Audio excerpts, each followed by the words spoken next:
Hey guys, Lev here from Agilite. I'm going to show you how to pack for war. I'm going to show you how I packed this rucksack, some of the mistakes I made along the way, so that you hopefully won't make the same ones, because if you do, you're going to have a terrible time. Don't stop watching. Let's start with cold weather gear. Cold weather gear, super critical, obviously. Now, this is the difference between you being comfortable and effective versus either being sweaty or being cold. Cold is also bad. The important thing is layering. So it's a balance between being able to put on all your layers and be super warm versus being able to just throw something on quickly when you get up to guard in the middle of the night.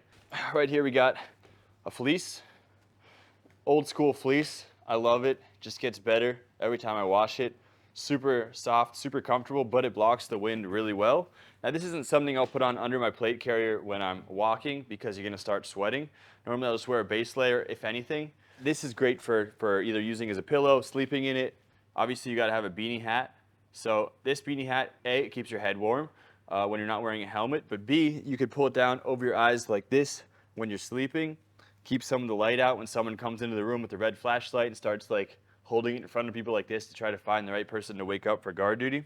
Over here, I have something that's double duty for cold weather. That's going to be some Nomex flight gloves. What I like about these is A, that I got them for free because we're issued them as machine gunners, and B, that they're, you know, fireproof or whatever. They give them to us so that we can handle hot machine gun barrels, but to be honest, I'm too lazy to handle hot machine gun barrels, and I've also never really felt the need to switch my machine gun barrel. Next up, I'll show you I'll take everything out and I'll show you how the system works. So for me, this is for me going into a battle zone, moving from one house to another, moving from one sort of base camp to another. I'll be carrying everything I can, but once I get to where I'm going, I'm gonna pull out all the stuff I have inside. All right, so there's Mechanix battle belt.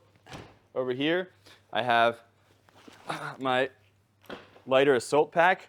Inside here, I have my Wooby, super important, best thing I've ever bought. I have a 3-liter bladder inside here, in addition to the one over here. We'll talk about that in a minute. And right now, these side pockets are empty. Usually, I have in here underwear clean on one side, dirty on the other, or socks on one side, underwear on the other, depending on however I'm feeling. Over here in the top, this is fairly empty right now. I have this, which is an empty platypus 2-liter bladder. Some guys just carry up like crushed 1.5-liter water bottles. This is for if you need even more water, if you're expecting to be without for a while, if you're going somewhere where you're not going to be getting a resupply, or if you're just in a situation where it's unclear when the next time you'll get water is. So this is just a really lightweight, easy way to add 2 liters. And this is something I know from my backpacking days. Over here on the side, here is my foodstuffs. So normally this is stuff full of, you know, MREs, whatever. I got cans of tuna in here. I got sausages. I got granola bars, sugary snacks for some energy, blood sugar, whatever. It's all packed into here. I like to bring ramen noodles, and I take those ramen noodles, and I take my trusty Pacal Café, which is my coffee kit, and then I'll just boil water, make some ramen noodles, slice up some cabanos, which is dried sausage, toss that in there, throw in some corn or some veggies from the MREs, and make a really nice MRE, which is just about the tastiest thing you can cook in the field, in my opinion. So, always got that thing on me, you know how it is. Now you might be asking, Lev, why the hell do you have a shirt strapped to the outside of your pack? Why don't you put it in like a normal person? The reason I have 2 shirts is because whenever you come back from an assault, you have like a really long walk or something, you're really gonna wanna dry off your back and clean it as fast as possible and switch to something dry, whether it's a dry base layer or a whole another dry shirt. And the reason is you get what we call in Hebrew shachbetzet, which is like really nasty rash you can get on your back from having wet, damp material up against your back for long periods of time. Anyone who's worn a plate carrier for more than 3 or 4 days at a time without having the privilege of being able to change your shirt or dry off knows what I'm talking about. So when I have the wet shirt, I strap it to the outside like this. Obviously, if I'm in like a house, I'll put it on the back of a chair or something, but if I'm on the move or if I'm out in the field, I'll just tie it to the outside of my pack like this. This is from First Tactical, but it's super comfy, it dries out super fast, and that's what's important. So over here, I have a rain jacket top. This one's from Colombia. Now, this is super important because this is basically the first thing you need to access when it starts to rain. First thing you're gonna do is just put on the jacket. If it starts to really rain, once you get over your inherent laziness, you're gonna put on the pants, and then you'll be good to go. So it's important to have these accessible from the outside. Over here, I have just a couple extras. One of these is a little tiny bit of camouflage netting, and what I do with this is if you're ever outside sleeping like under some trees or just like sleeping out in the bush. This is super nice. You can put it over your face like this while you're sleeping, and it just keeps the flies from crawling into your mouth. Over here, I just have some extra combat gauze and a little bit of electrical tape, which always comes in handy. This is kind of just like an extra pocket that I shove some shit in for organizing. So you can see I got the rucksack, I got an assault pack, I got a battle belt and a plate carrier. Let me show you how it all works together and how I figure out what to carry in each one and how to deploy them. So, assault packs. So I've been through a bunch of different assault packs. I always come back to this one. This is a Hill People Gear Tarahumara, 20 liters, I think. Amazing pack. I have this from when I used to do some mountain biking.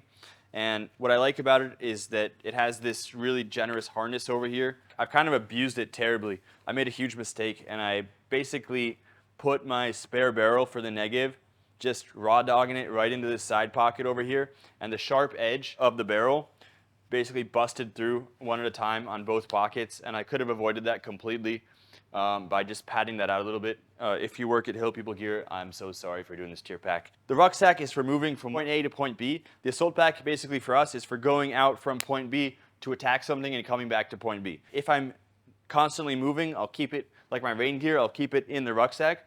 But if I'm not constantly moving and I'm going out on attacks, I'm going to move my rain gear, especially if it looks like it might rain. I'm going to move at least part of it into my assault pack. Now also, spare ammo, spare water, spare food. I'll definitely move food from my main rucksack into my assault pack as needed, depending on how long I think the mission's going to be. And as a general rule of thumb, it's always longer than what you think it's going to be. Always plan for a longer mission. You never know when a few hours is going to turn into half a day or a whole day or 2 days.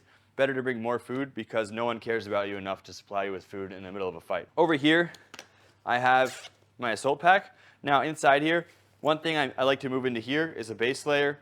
This is a really nice one from Asif. It's fire resistant, which after getting a bunch of RPGs shot at you, starts to make a little bit more sense. Now inside over here, I have a spare drum.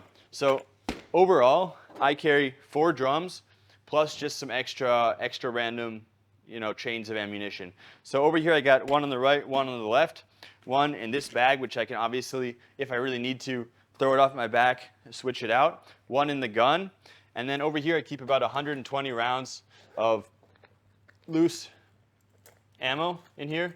In the side of the bag, I keep some tracers. In the world of lasers, I'm not sure if there's still that much of a need on a basic infantry level.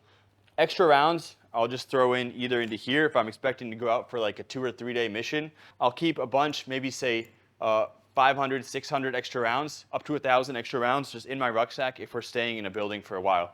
That way, after a mission, I don't have to wait half empty to be resupplied. I can resupply off of what I have in my pack and then resupply my pack off of what we get the next day or the day after. So that's kind of a basic rule of thumb I like to go by.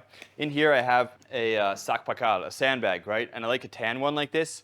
Now you take a tan sandbag like this, and if you have a marker over here in the front, what you can do is when you're looking for intel, field intelligence inside a house, if you find IDs, passports, documents, whatever in a house that's a Hamas house, you're going to throw it into here, and then it just makes it a little bit easier if everyone carries one of these, and then for each house you go and you can write the house number, then tie it up, pass it on to field intelligence officers. So that's just a little thing we learned along the way. So I like the tan ones also. They're kind of rare in the IDF. So I also keep my nods in here, and what's nice about having the nods in this case like this is that during the day, I can put the nods back into the case, take my GoPro and dark glasses out of the case, put them on, and then in the evening I do the same, switch back. Once it gets dark, everything goes to shit. People start stepping on things, dropping things, piling stuff on top of things, knocking things over.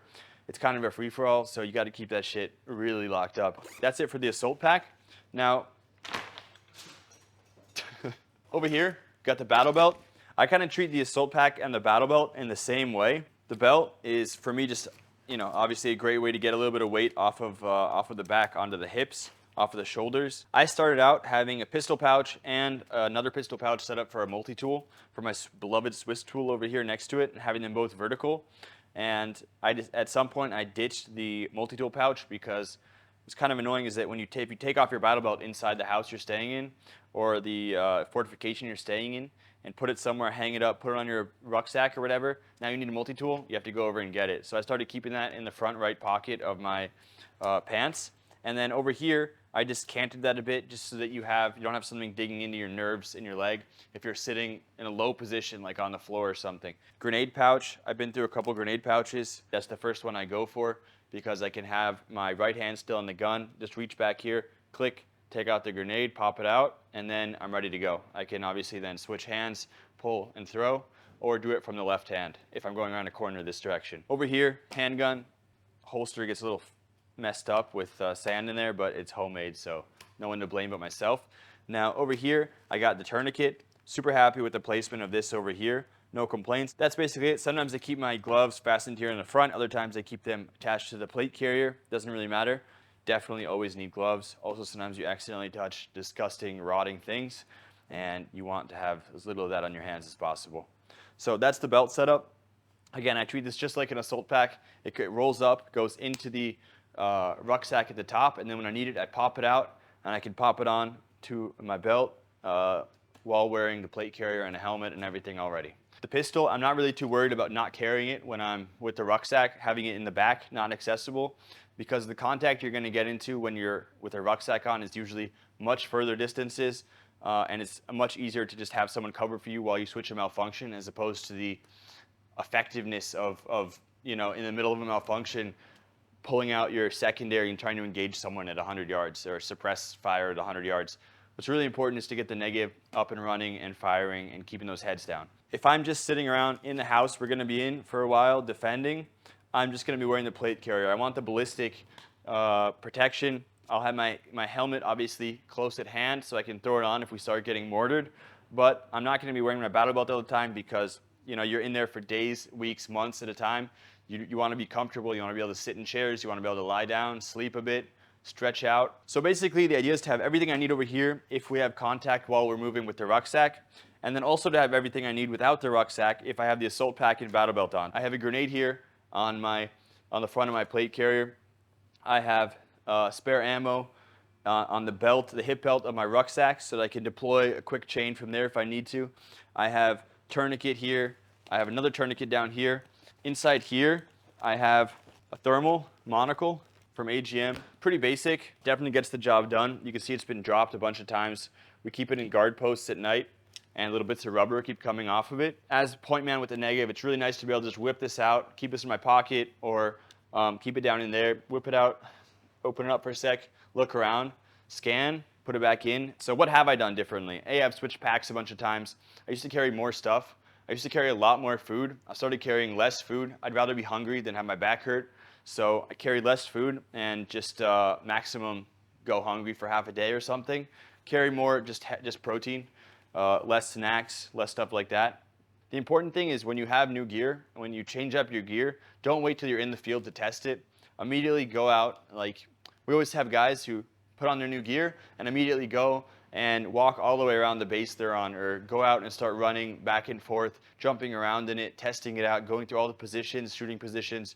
So important because you really don't want to get to the field and have a nasty surprise. There's always some dumbass who 1 or 2 kilometers in starts complaining, saying, oh man, I just got a new pack and I didn't test it out before and the hip strap is in the wrong spot, whatever. Don't be a dumbass. Test out your shit, get it fine-tuned, really adjust it, make sure it's sitting perfectly on your body, make sure it's set up for the right height and everything. It's super critical. The way I look at it, it's not just about the gear you have, it's not just about the shape you're in, it's not just about the headspace you're in, you got to be a complete package basically. All these things affect each other, so as important as it is to get the right gear and to upgrade it and to have it all mullet on exactly where you need it and to know where your gear goes, it's also important to be in great physical shape, and obviously you've got to be in the right headspace for this because you have to be able to put aside everything that's not the war, compartmentalize it, think about what you have to do, take it day by day, one mission at a time, one goal at a time, and just execute the plans, keep going, and shut out everything else. I think there's a switch, at least for me, that I always have to make, which is I'm a very gear-oriented guy, obviously, and for me, I put a lot of effort into finding the right gear, sewing the right gear, designing the right gear, but there's a point where you cross the border, that's it. The gear you have is what you have. All you can do is take what you got and do it. Take care of your gear, and your gear will take care of you, but also take care of yourself so you can take care of your gear. That's my kit. Thanks for watching. Hope you learned something. I learned a bunch along the way. The biggest thing I learned is that I need a bigger backpack. So if you guys have any recommendations for 65 to 75 liter packs, hit me up with those recommendations down in the comments. Don't forget to like and subscribe, and see you next time.